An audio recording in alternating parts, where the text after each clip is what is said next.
한국 시간 4월 2일 기준 월드오미터에 의하면 어느덧 전 세계 확진자 수가 93만 6천 명을 돌파한 가운데 미국이 21만 5,300명으로 여전히 가장 많고 그 뒤로 이탈리아, 스페인 순입니다. 이번 사태에 대응하는 한국식 모델을 전 세계가 칭찬하고 본받고 있다는 것은 여러분들도 이미 잘 알고 계실 겁니다. 그런데 혹시 우리나라 질병관리본부가 배포하고 있는 대응 지침이 일반 시민들에 의해 세계로 수출되고 있다는 것도 알고 계셨습니까? 최근 미국에서 이번 사태 관련하여 한 가지 프로젝트가 시작되었는데 바로 시민들이 자발적으로 참여하는 번역 프로젝트입니다.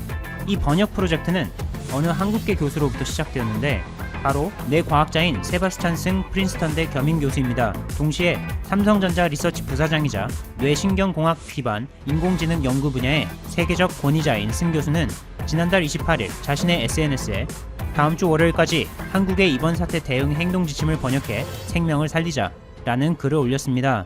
번역이 생명을 살릴 수 있다 라고 시작하는 이 번역 프로젝트의 게시물은 이후 여러 사람들이 공유하기 시작하더니 88명 이상의 봉사자들이 자발적으로 참여하여 75페이지에 달하는 번역본이 단 3일 만에 완성되기도 하였습니다. 완성된 번역본은 별도로 개설된 홈페이지에 올려 누구나 쉽게 접속할 수 있습니다. 그 후 영어로뿐만 아니라 프랑스어, 스페인어, 심지어는 다소 생소할 수 있는 루마니아어로의 번역이 필요하다는 수요가 생겨 각 언어로 번역하는 프로젝트들이 진행 중에 있습니다. 이 프로젝트와 관련하여 한국의 행정 및 의료 체계에 맞춰서 설계된 행동 지침을 다른 나라 언어로 번역하는 일의 실효성에 대한 의문을 던지는 지적도 있습니다만 모두가 함께 협력하여 이번 사태에 맞서는데 조금이나마 힘을 보태고자 하는 그 마음과 정성이 누군가에게는 큰 힘이 될 수도 있습니다. 한편 한국의 대응 지침 외에도 도움을 필요로 하는 곳이 있으니 바로 핀란드입니다. AFP 통신에 따르면 최근 핀란드의 메히라이넨 병원이 앞으로 2주 동안 전국 진료소에서 채취한 검체 18,000개를 한국의 실험실로 보낼 계획이다 라고 밝히며 자국 내 의심 환자의 확진 여부 검사를 한국에 의뢰한다고 전해졌습니다. 참고로 메히라이넨은 핀란드 내에 종합병원 11개, 의료센터 57곳을 운영하는 핀란드 대형 병원 기업입니다.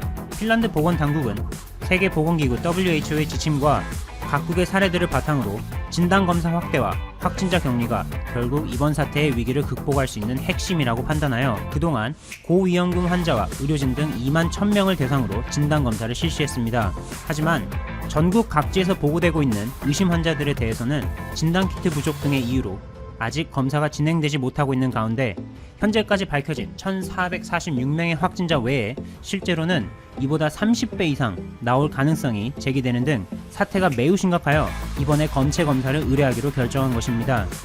처음에는 유럽 내에서 검사를 의뢰할 수 있는 기관 및 연구소를 찾아보았으나 결국 검사 역량이 충분한 마땅한 곳을 유럽에서는 찾을 수 없다고 판단하고 바로 한국에 의뢰하게 된 것입니다.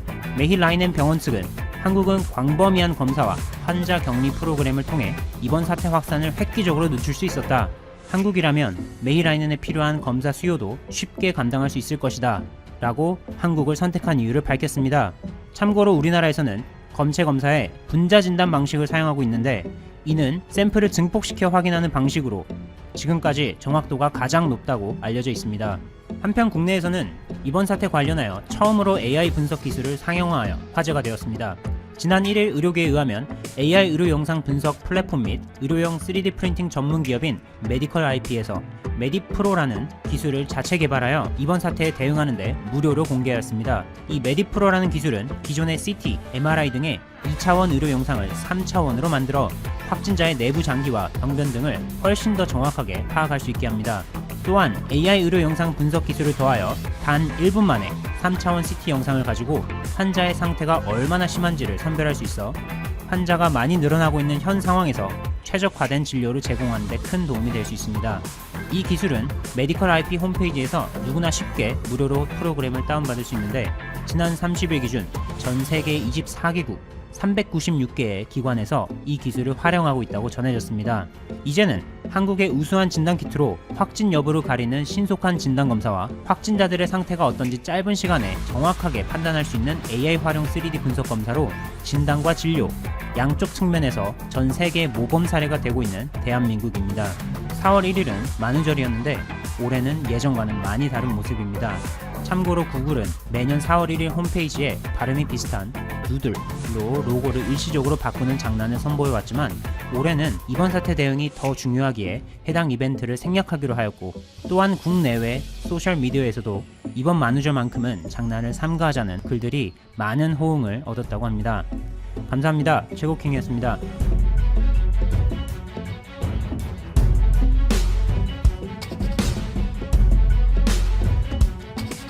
역대 최악의 홍수와 수해를 당한 중국에서 다시 산샤댐이 논란이다. 논란의 핵심은 홍수를 견디지 못하고 산샤댐이 붕괴할 수 있다는 일부의 주장이다. 물론 25일 현재 산샤댐은 이번에도 모든 고난을 견디고 살아남았다. 중국에서 장마철이 지나가고 있기 때문에 올해는 무사히 넘어갈 것으로 보인다. 물론 같은 논란이 내년에도 계속될 수 있다. 지구온난화 등 기후변화로 중국 청장 유역에 매년 더 많은 비가 내리고 있어 산샤댐에 대한 압력은 더 커질 것이기 때문이다. 중국 정부의 공식 집계에 따르면 지난 6월 이후 이달 13일까지 전국에서 집계된 수재민은 6,346만 명이고 직접적인 경제적 손실은 1,790억 위안에 이른다. 관영신화통신에 따르면 지난 22일 산샤댐의 수위는 167.65m까지 올라가 역대 최고를 기록했다. 댐의 높이가 185m이기 때문에 겨우 18m를 남겨둔 것이다. 이는 지난 6월부터의 양쯔강 상류의 집중호우에 이어 특히 이달 중순 스촨성과 충칭에 40년 만에 가장 큰 홍수가 발생했기 때문이다. 물론 수위가 올라간다고 댐 상황이 무조건 악화되는 것은 아니다. 댐을 유지하기 위해서는 배수량을 늘리면 된다. 산샤댐은 이번에 최대 11개의 수문을 열었다. 총 22개 가운데 절반이다. 개방한 수문의 숫자는 지난 2006년 이 댐이 만들어진 후 최대치라고 한다.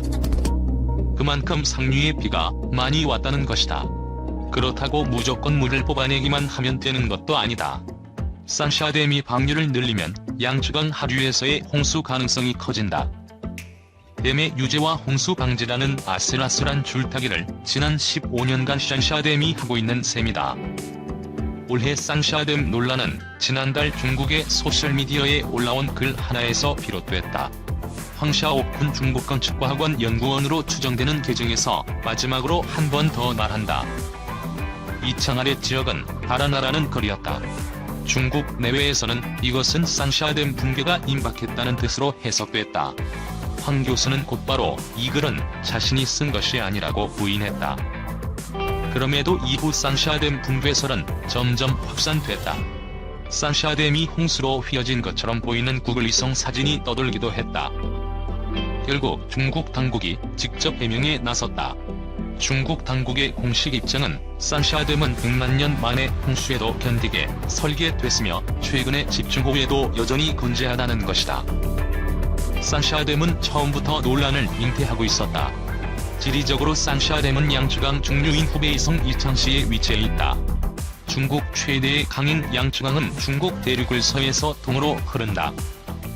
칭하이 고원지대에서 시작한 강물은 스촨성 평원을 가로지르고 충칭과 후베이성 사이의 협곡을 통과한 후 하류인 안우이성, 장수성으로 흐르며 상하이에서 동중국 해로 들어간다. 산샤댐 좌우가 평원이라는 점에서 산샤가 위치한 협곡 지역은 댐을 만들기에 최적이다. 산샤이라는 이름은 스촨성과 후베이성에 걸쳐있는 쥐탕샤, 우샤, 시링샤 등 3개 협곡에서 따왔다. 중국은 지난 1994년 12월 댐 공사를 시작해 2006년 5월 준공식을 가졌다. 댐의 전체 길이는 2308m인데 이 중에서 2개 길이는 1983m이다. 댐의 높이는 185m다. 전체 사업에는 총 2,485억 위안이 투입됐다. 중국 역사상 만리장성 이후 최대의 공사라는 이야기가 나왔다. 지난주 묘한 광경이 산샤댐을 사이에 두고 동서에서 연출됐다. 중국 서열 1에서 2위가 비슷한 날짜에 산샤댐 동서 지역을 방문한 것이다. 우선 리커창 국무원 총리가 지난 20일 충칭을 방문했다. 중국 남부지방의 대홍수는 지난 6월부터 석 달째 계속되고 있는데 특히 당시는 스촨성과 충칭에 폭우가 집중되고 있었다. 관영 매체들은 충칭에 1981년 이후 40년 만에 최악의 홍수가 덮쳤다고도 보도했다. 중국 매체의 보도에 나온 리 총리는 장화를 신고 수해 지역을 누비고 있었다. 진흙이 휩쓸고 간 주택가에서 주민들과 선체로 이야기하기도 하고 물에 잠긴 후 누렇게 나무가 시든 농장을 찾기도 했다. 수해 피해를 점검하는 지도자의 모습이었다. 반면 앞서 18일 시진핑 주석이 방문한 안후이성의 모습은 오히려 평안했다. 안후이성은 지난 6월부터 시작된 집중호우로 피해를 많이 입었지만 최근에는 다소 안정된 상황이었다. 시 주석은 어느 평범한 밭에 서서 지역 관리들과 주민들에게 수해 복구를 잘하라고 지시했다고 관영 매체는 보도했다. 그냥 여느 농촌 시찰 나온 관리의 모습이었다. 이를 산샤댐의 관점에서 보면 산샤댐 상류인 충칭은 막대한 피해를 입고 하류인 안후이성은 댐의 덕을 봤다는 의미다. 당시 산샤댐에는 이 댐 건설 이후 가장 많은 물이 밀어닥쳤다. 하지만 댐은 이를 상당 부분 저장하면서 하류의 피해를 막았다. 양쯔강 유역에 대규모 댐을 건설한다는 아이디어를 처음 낸 사람은 순원으로 알려졌다. 당시 절대적으로 부족한 에너지를 확보하기 위해 수력발전용 댐을 건설한다는 발상이었다. 순원은 1918년 자신의 저서인 건국 방략을 통해 산샤댐 설계 방안을 제시했다. 이후 1930년대에 들어 중화민국 정부는 타당성 조사 사업을 진행하기도 했다. 중화인민공화국이 들어서면서 이런 논의는 수면 아래로 가라앉았는데 1954년 양쯔강 유역에서 대홍수가 발생하자 산샤댐이 다시 논의되기 시작됐다. 이번에는 홍수 조절의 필요성에 따른 것이었다. 실제 당시 서열 1에서 2위였던 마오쩌둥과 조얼라이가 각각 1956년, 1958년 댐 건설 예정지를 둘러봤다. 다만 여전한 자금 부족과 정치적 불안정이 대규모 사업을 가로막았다. 산샤댐 건설이 본격적으로 논의된 것은 이른바 개혁개방의 시작과 함께였다. 개혁개방으로 공장이 잇따라 들어서기 시작한 양쯔강 하류의 홍수 대책이 필요했고 또 에너지원 확보도 절실한 문제였다. 결국 산샤댐 건설은 이 사업에 사활을 건 덩샤오핑의 동료를 통해 본격 궤도에 올랐다. 덩샤오핑은 이미 1980년 직접 시찰을 했다고 한다. 오랜 논쟁과 토의 끝에 1992년 4월 전국인민대표대회에서 산샤댐 건설 계획이 승인되고 1994년 착공식을 갖게 됐다. 공사 전후로 장점인 당시 국가주석 등 지도부가 현지를 방문했다.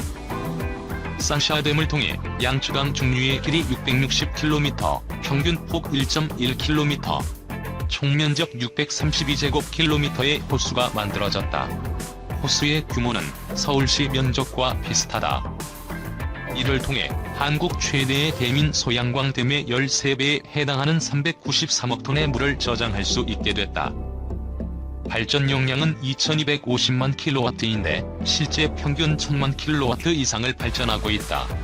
발전 용량은 국내 최대인 충주댐의 55배다. 물론 최고 지도부가 결정했다고 해서 모든 것이 순조로웠던 것은 아니다. 거대한 댐을 만드는 데 대한 반발은 동서고금을 막론하고 상존한다. 당연히 중국 내에서도 많은 반대가 나왔다. 주로 지역 주민들과 환경론자들에게서다. 너무나 거대한 산샤댐 자체 및 댐 주변 지형의 안전성, 주변 생태계 파괴, 수질 오염 등이 제기됐다. 산샤댐 건설의 근거가 된 창장 산샤 사업 결의안이 통과된 1992년 전인데 회의는 두고두고 회자되고 있다.